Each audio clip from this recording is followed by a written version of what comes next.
El sol apenas asomaba sobre la Sierra Madre Occidental, tiñendo de tonos ocres y anaranjados el cielo de Guadalajara en aquel otoño de 2003. Ricardo Montiel, de 45 años, ya estaba en pie. El suave aroma a café recién molido que Elena, su esposa, preparaba con devoción cada mañana, se mezclaba con el olor a humedad de la tierra después de la ligera llovizna nocturna. Era un ritual sagrado, una pequeña joya de su rutina que había pulido durante más de 2 décadas. Se estiró, sintiendo el crujido familiar en su espalda, un testimonio silencioso de los años que llevaba doblando el lomo en la fábrica. Bajó las escaleras de su modesta casa en la colonia Polanco, el suelo de mosaico frío bajo sus pies descalzos. En la cocina, Elena, con su bata floreada y el cabello recogido en una trenza, le sonrió sin levantar la vista de la estufa, donde los huevos con chorizo chisporroteaban alegremente. «Buenos días, mi amor, tu café calientito», dijo ella, ofreciéndole una taza humeante. Ricardo le dio un beso en la frente, el gesto lleno de una ternura forjada en el tiempo. «Gracias, mi vida, huele delicioso». Mientras desayunaba, escuchaba el murmullo aún dormido de la ciudad que empezaba a despertar. Los claxons lejanos, el ladrido de un perro, el pregón del panadero. Pensó en Sofía, su hija de 16 años, que dormía plácidamente soñando con sus clases de bachillerato y con la universidad que Ricardo se desvivía por pagarle. Y en Carlos, de 10, con su fascinación por los cochecitos de juguete y sus dibujos de naves espaciales. Eran su motor, la razón de cada mañana. Terminó su café, se despidió de Elena con un «que te rinda el día» y salió. Su viejo Nissan Tsuru, fiel compañero de batallas, lo esperaba en la calle. Un carro austero, pero siempre limpio y bien cuidado. Encendió la radio, sintonizando la estación de noticias local mientras manejaba por las calles aún semivacías, observando cómo la ciudad cobraba vida. Pasó por la calzada Independencia, la vista de la catedral asomándose entre los edificios modernos, un recordatorio constante de la historia de su ciudad. Aceros del Bajío, la fábrica donde trabajaba desde los 20 años, era su segundo hogar. 20 años, casi la mitad de su vida. Había entrado como ayudante y con esfuerzo y dedicación había ascendido a maestro tornero, una posición de respeto y responsabilidad. El olor a metal, a aceite industrial, a sudor y a trabajo duro era su perfume diario. Conocía cada máquina, cada tornillo, cada operario. Su habilidad para manejar el torno era casi legendaria entre sus compañeros. «Manos de oro, Ricardo», le decían. Saludó a Jorge, el jefe de línea y su amigo de toda la vida, con un golpe en la espalda. «¿Qué hubo, Jorgito? Con todo hoy». Jorge, con su bigote cano y sus ojos cansados, le devolvió la sonrisa. «Como siempre, mi rico, otra jornada para hacerle frente al monstruo de acero». La jornada transcurrió como de costumbre. El zumbido de las máquinas, la precisión del metal siendo modelado bajo su experta supervisión. La satisfacción de ver una pieza perfecta, reluciente, lista para ser parte de algo más grande. Ricardo amaba su trabajo no solo por el sueldo que permitía a su familia vivir con dignidad, sino por la maestría y el arte que conllevaba. Era un artesano del acero. Los fines de semana, ese mismo orgullo se trasladaba a su familia. Iban a Tlaquepaque a comer unos chilaquiles picosos en Los Chilaquiles o paseaban por el Parque Revolución disfrutando de un helado de garrafa. Pequeños lujos, grandes momentos. La vida era sencilla pero plena, estable, y esa estabilidad para Ricardo era el pilar de todo. Los rumores sobre cambios en la gerencia habían empezado unos meses atrás. Don Fernando Bermúdez, el fundador de Aceros del Bajío, un hombre de temple recio pero justo, había cedido las riendas a su hijo, Gustavo Bermúdez. Gustavo era joven, recién llegado de un MBA en el extranjero, lleno de ideas innovadoras, y según la opinión general de los veteranos, con más arrogancia que experiencia. Había comenzado una ola de optimización y despidos selectivos, atacando primero a los eslabones más débiles y luego, sutilmente, a aquellos que consideraba resistentes al cambio. Ricardo, con su experiencia y su apego a los métodos probados, era, a ojos de Gustavo, un obstáculo en su camino. Era un viernes por la tarde, el aire ya se sentía más fresco, prometiendo una tarde de esas que invitan a un atardecer rojizo sobre la ciudad. Ricardo estaba terminando de ajustar una pieza compleja cuando el asistente de Gustavo se acercó con un portapapeles. «Señor Montiel, el señor Bermúdez quiere verlo en su oficina. Ahora mismo». La voz del asistente, usualmente servicial, sonaba un tanto tensa. Un nudo frío se formó en el estómago de Ricardo. Una cita un viernes por la tarde nunca era buena señal. Mientras caminaba por el largo pasillo hacia las oficinas administrativas, el murmullo de las máquinas parecía atenuarse. Podía sentir las miradas curiosas de algunos compañeros que ya se preparaban para salir. Sabían lo que implicaba una llamada así. El corazón le latía con fuerza. Intentó calmarse, recordándose a sí mismo que era Ricardo Montiel, el maestro tornero, el hombre de 20 años de servicio impecable. No había nada que temer, o eso quería creer. La oficina de Gustavo era todo lo contrario al bullicio de la planta, fría, moderna, impersonal. Paredes blancas, mobiliario minimalista de cristal y metal, una vista panorámica de la ciudad que Ricardo rara vez disfrutaba. Gustavo, un hombre de unos 30 y pocos años, vestía un traje impecable que parecía recién salido de una revista de negocios. No sonrió, su rostro era serio, casi distante. Montiel, siéntese por favor, dijo, señalando una silla frente a su enorme escritorio. Ricardo se sentó, sintiendo el peso de la incertidumbre. Gustavo jugó con una pluma, mirándolo fijamente. Ricardo, quiero ser directo con usted. Valoro, y la empresa valora, sus 20 años de servicio en Aceros del Bajío. Es un tiempo considerable y no lo tomamos a la ligera. Hizo una pausa dramática. Ricardo apretó los puños bajo la mesa, pero la empresa necesita una dirección fresca. Necesitamos evolucionar. Sus métodos, su manera de hacer las cosas, son, permítame decirlo, obsoletos. Estamos buscando una mayor eficiencia, una mentalidad más ágil. Ricardo no podía creer lo que oía. Obsoleto, él que había resuelto innumerables problemas, que había enseñado a generaciones de torneros. Obsoleto, señor Bermúdez. He sido el tornero más eficiente de esta planta por más de una década. He formado a la mitad de los operarios que ahora manejan esas máquinas. He mejorado procesos que ustedes daban por sentados. ¿Me está diciendo que eso es obsoleto? Su voz, aunque controlada, llevaba un filo de indignación. Gustavo levantó una ceja, con una sonrisa despectiva que se insinuó en sus labios. Las cosas cambian, Ricardo, y los tiempos exigen cambios drásticos. Necesitamos gente con visión de futuro, no con una mera colección de años de antigüedad. Lamentablemente, su puesto será ocupado por alguien más alineado con la nueva visión de Aceros del Bajío. Alguien que entienda la modernidad. Luego, la frase que lo aniquiló, dicha con una frialdad calculada, casi como un veredicto final: está despedido. Su finiquito estará listo el lunes. El Departamento de Recursos Humanos se pondrá en contacto para los detalles. Y no se preocupe por el horario de salida, ya puede irse. Ricardo se quedó mudo. La frase final, ya puede irse, resonó en sus oídos como una sentencia. No un gracias por sus servicios, no una despedida digna después de 2 décadas de lealtad. Solo un despido frío, calculado, humillante. Se puso de pie, su dignidad herida pero su cabeza en alto, a pesar de la rabia que le hervía en las venas. Entendido, señor Bermúdez, dijo con voz grave, apenas un susurro. No esperó más. Dio media vuelta y salió de la oficina, sintiendo las miradas de los pocos empleados que quedaban en el pasillo. La humillación era pública. El camino de regreso a casa fue un borrón. Las calles de Guadalajara, que antes le resultaban familiares y reconfortantes, ahora parecían ajenas, hostiles. Cada luz roja, cada semáforo, era un recordatorio de su mundo derrumbado. ¿Cómo iba a mirar a Elena a los ojos? ¿Cómo les iba a explicar a sus hijos que su padre, el pilar de la familia, había sido desechado como un objeto viejo e inservible? La vergüenza y el miedo se turnaban en su mente, apretándole el pecho. El sudor frío le perlaba la frente a pesar de la fresca tarde. Cuando llegó a casa, el tesuru se detuvo frente a la puerta como si se negara a avanzar más. Bajó del coche con paso lento.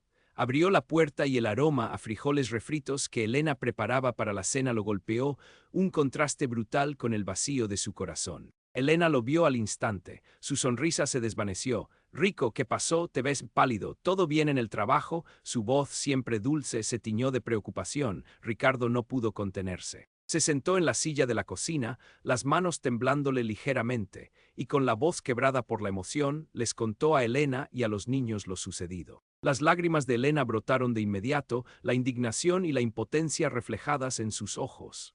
Sofía, que estaba haciendo su tarea en el comedor, dejó caer el lápiz. Carlos, el más pequeño, no entendía del todo, pero la tristeza en el rostro de sus padres era contagiosa. La casa se llenó de un silencio pesado, roto solo por el llanto de Elena y la respiración entrecortada de Ricardo. Los días siguientes fueron un tormento. El insomnio se volvió su compañero fiel, con las horas pasando lentamente mientras la oscuridad de la noche se cernía sobre él. Cada noche las palabras de Gustavo se repetían en su cabeza.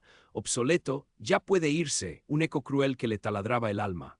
La búsqueda de empleo se convirtió en una tortura diaria, un laberinto de rechazos y puertas cerradas. Recorría las zonas industriales de El Salto, de Zapopan, de Tlaquepaque, con su currículum bajo el brazo, sintiendo el peso de cada paso. Pero las respuestas eran siempre las mismas, envueltas en eufemismos que dolían más que una verdad desnuda. Estamos buscando perfiles más jóvenes, nuestra planta está modernizándose con equipos que requieren otra experiencia, agradecemos su interés, pero no cumple con las expectativas actuales. Era el viejo en un mundo que solo quería novedad, descartando la sabiduría por la inexperiencia. La mirada de Elena, llena de preocupación contenida, le recordaba la urgencia de encontrar una solución a la creciente incertidumbre económica que los asfixiaba. Los ahorros de la familia, construidos con tanto esfuerzo a lo largo de los años, empezaron a disminuir peligrosamente. La tensión en casa era palpable, aunque Elena hacía todo lo posible por mantener la calma y el optimismo. La Universidad de Sofía, un sueño tan tangible hasta hacía poco, ahora parecía un lujo inalcanzable. Ricardo se sentía inútil, un lastre, una sombra de lo que había sido. La humillación no había terminado con su despido, se extendía, carcomiéndolo lentamente. Pero Ricardo no era un hombre de rendirse. La rabia, el dolor, la vergüenza comenzaron a transmutarse en una resolución fría y calculada. Una chispa de lucha se encendió en su interior, alimentada por la injusticia y el amor por su familia. No podía permitir que Gustavo Bermúdez se saliera con la suya, destrozando vidas con su arrogancia y su afán de lucro desmedido. No por venganza visceral, sino por justicia. Por su familia, por su dignidad, por los años que había invertido y por todos aquellos compañeros que también habían sido víctimas. Se sentaba en el patio, bajo la sombra de la bugambilla, y repasaba mentalmente cada detalle de los últimos meses en Aceros del Bajío.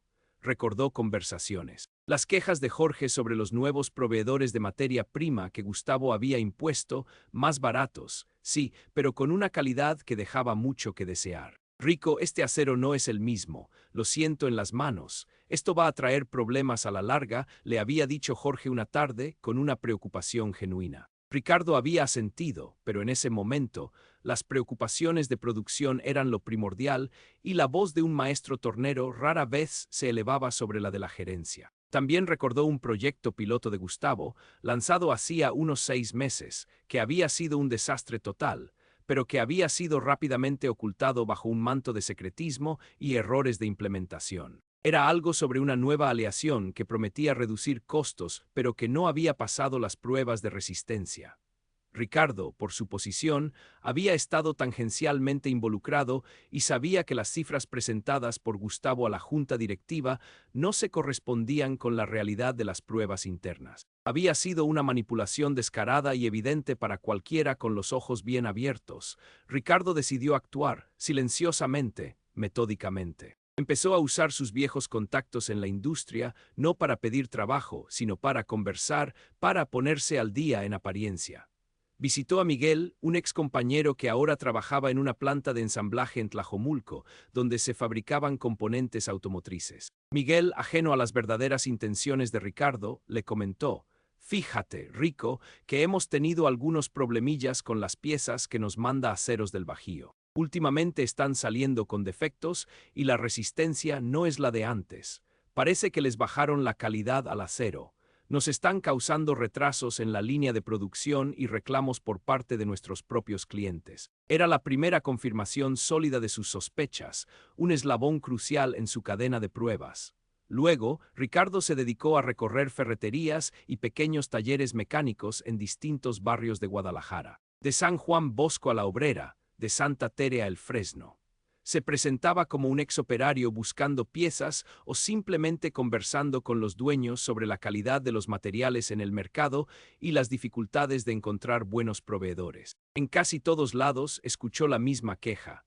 Las piezas de repuesto de Aceros del Bajío no estaban durando lo mismo, se quebraban con facilidad, se oxidaban más rápido. Algunos incluso le mostraron piezas defectuosas, evidenciando marcas de un metal quebradizo y mal templado.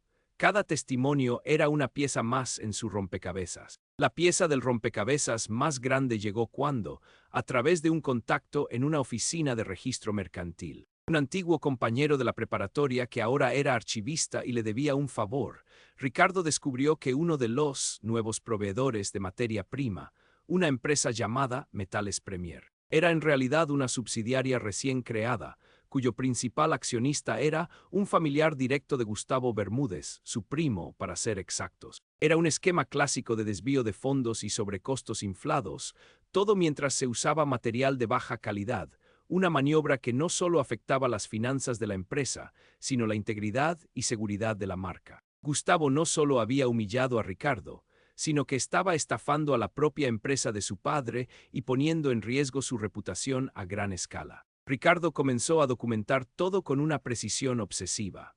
Tomaba fotos de las piezas defectuosas que le mostraban en los talleres, discretamente, con una cámara digital de bolsillo que Elena le había comprado un año antes. Consiguió copias de algunas facturas de Metales Premier que pudo obtener a través de un contacto, y las comparó con los precios de mercado del acero de buena calidad. Las diferencias eran abismales, una clara señal de inflado de costos. Recolectó testimonios anónimos, notas de conversaciones, correos electrónicos antiguos de la empresa donde se discutía la baja calidad del acero. Utilizó su conocimiento técnico para identificar los puntos débiles del nuevo acero y las implicaciones catastróficas de su uso en los productos finales. Era una labor detectivesca, lenta y agotadora, pero cada pieza de evidencia encontrada alimentaba su determinación inquebrantable. Pasaron meses. Meses de incertidumbre económica, de trabajos esporádicos en pequeños talleres que lo contrataban por días o semanas, apenas lo suficiente para sostener a su familia. Meses de mantener la esperanza y la compostura frente a Elena y sus hijos, sin revelarles la magnitud de su plan, para no preocuparlos en exceso ni exponerlos. Elena lo apoyaba incondicionalmente, aunque no comprendía del todo el tiempo que Ricardo dedicaba a sus investigaciones en lugar de buscar un trabajo estable. «Rico, ¿estás seguro de lo que haces? No quiero que te metas en problemas», le decía con preocupación en la voz. Él siempre respondía con una sonrisa forzada, pero con una mirada de acero: «Tranquila, mi vida. Solo estoy haciendo algunas averiguaciones, nada grave, pronto verás». Sofía, que estaba empezando a manejar la computadora de su escuela, lo ayudaba a organizar los documentos digitalmente. Escaneaban recibos, fotos, y ella los guardaba en carpetas clasificadas con nombres genéricos para mantener la discreción. «Papá, ¿para qué son todos estos papeles de facturas y aceros?», preguntaba inocentemente. Ricardo le respondía: «Es para un proyecto personal, mi amor, un día te lo contaré, es importante». La ayuda de Sofía fue invaluable, dándole a Ricardo una ventaja tecnológica que él, por sí mismo, no dominaba del todo. El expediente crecía. Era grueso, irrefutable, un compendio meticuloso de fraude, mala calidad y abuso de confianza. No buscaba una venganza visceral, sino la exposición de la verdad, una verdad que ya no podía permanecer oculta. Ricardo sabía que la reputación de calidad era el bien más preciado de cualquier fabricante, y que Gustavo la estaba destrozando por mera avaricia y falta de escrúpulos. Decidió que no iría a la prensa sensacionalista ni a los chismes de radio. Su objetivo era la justicia y la rendición de cuentas, no el circo mediático. Un jueves por la mañana, casi 8 meses después de su despido, Ricardo hizo su movimiento. No fue un acto de furia, sino de fría determinación y estrategia. Primero, envió una copia anónima del expediente a la Cámara Nacional de la Industria de Transformación, Canacintra, en Guadalajara, una entidad respetada que velaba por los estándares industriales y la ética empresarial. Luego mandó otra copia, también anónima, a la Profeco, Procuraduría Federal del Consumidor, destacando los riesgos para los usuarios finales y la flagrante violación de las normas de calidad. Finalmente, y de forma estratégica, contactó a un blog de noticias económicas que estaba ganando notoriedad en el ecosistema digital de México, conocido por sus investigaciones a fondo y su imparcialidad. Les ofreció una historia que haría temblar los cimientos de una reconocida empresa jalisciense, con pruebas documentales contundentes y testimonios verificables. La reacción no se hizo esperar. El blog, tras una rápida verificación de la documentación y algunas llamadas clave, publicó un extenso artículo de investigación el domingo por la tarde. en el que se detallaban los problemas de calidad del acero, los proveedores fantasmas y la relación familiar de Gustavo Bermúdez con Metales Premier, revelando un elaborado esquema de corrupción interna. El artículo fue un bombazo, retumbando por toda la industria. A la mañana siguiente, el lunes, Gustavo Bermúdez llegó a la oficina de Aceros del Bajío con una sonrisa de autosuficiencia, sin saber que su mundo estaba a punto de colapsar bajo el peso de sus propias mentiras. Las noticias explotaron ese lunes como una bomba de fragmentación que se dispersaba por todos los medios. La Canacintra emitió un comunicado urgente, anunciando una investigación interna y pidiendo explicaciones a la gerencia de Aceros del Bajío. La Profeco inició una investigación formal con carácter de urgencia, prometiendo multas cuantiosas y sanciones severas. Las redes sociales ardieron con la historia del blog, que fue replicada incansablemente por otros medios digitales y finalmente por los periódicos tradicionales y noticieros de televisión, llegando a cada rincón del país. Los clientes de Aceros del Bajío, desde grandes ensambladoras de maquinaria agrícola hasta pequeños talleres mecánicos, comenzaron a revisar sus inventarios y a reportar problemas de forma masiva. La pieza defectuosa que Ricardo había vaticinado había llegado, causando fallas en equipos esenciales, retrasos críticos en la producción y, en un par de casos documentados, accidentes menores debido a la baja resistencia y durabilidad de los componentes. La reputación de Aceros del Bajío, construida con el sudor y la honestidad de don Fernando durante décadas, se desmoronó en cuestión de horas, hecha añicos. Los teléfonos de la empresa no paraban de sonar con cancelaciones de contratos y amenazas de demandas millonarias por parte de sus clientes más antiguos y leales. El pánico se apoderó de la familia Bermúdez, quienes,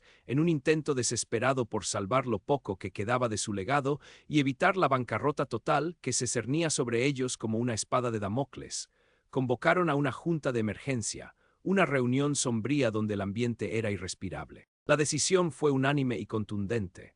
Gustavo fue despedido de manera fulminante, sin derecho a finiquito ni indemnización. Su nombre quedó manchado para siempre, asociado al fraude y a la mala gestión, no solo en la empresa familiar, sino en toda la industria metalúrgica del país. Gustavo Bermúdez, el joven prodigio, el innovador, se encontró en la misma posición de Ricardo, pero con una diferencia abismal: nadie confiaba en él. Con su nombre ligado al escándalo, se le cerraron todas las puertas en la industria y en cualquier otro sector respetable. Se vio forzado a vender sus propiedades en Guadalajara, incluyendo su lujoso departamento y su coche deportivo, y a abandonar la ciudad, intentando desaparecer del ojo público, su carrera y su reputación destruidas por su propia ambición desmedida y su falta de ética. Mientras tanto, Ricardo Montiel, aquel obsoleto tornero, había estado trabajando silenciosamente y con ahínco.